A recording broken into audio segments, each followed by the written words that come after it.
రామోజీరావు గారి ఆయన మృతి వార్త తెలియజేశారు. చాలా దిగ్భ్రాంతిని కలిగించింది, చాలా బాధ కలిగింది. ఎందుకంటే నేనేం కోరుకున్నానంటే ప్రమాణ స్వీకారం తర్వాత వచ్చి వారికి కలవాలని అనుకున్నాను. ఆ పాపం ఆయన ఎంత ఇబ్బంది పెట్టారు ప్రభుత్వాలు గత దశాబ్దన్నర కాలంలో. పాపం ఆయన ఎన్ని తట్టుకొని ప్రజలకి చైతన్యం చేసి ఆయన అండగా నిలబడ్డారు. ఒక మహోన్నతమైన వ్యక్తి. ఇప్పుడు ఆంధ్రప్రదేశ్లో కానీ భారతదేశంలో ఎక్కడైనా సరే, ముఖ్యంగా ఆంధ్రప్రదేశ్ తెలంగాణకు సంబంధించి తెలుగు రాష్ట్రాల్లో ఏ జర్నలిస్ట్ ఉన్నా అది ఈనాడు స్కూల్ ఆఫ్ జర్నలిజం నుంచి వచ్చే రూట్స్ దానికి ఉంటాయి. అలాంటి కొన్ని వేలాది మంది జర్నలిస్టులని తెలుగు రాష్ట్రాలకు అందించిన మహానుభావులు.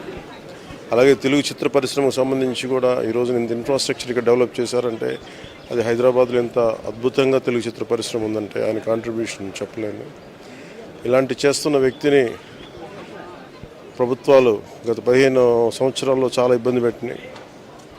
వాటన్నిటినీ తట్టుకొని ఆయన్ని ఇబ్బంది పెట్టిన ప్రభుత్వాలు ఈరోజు లేవు.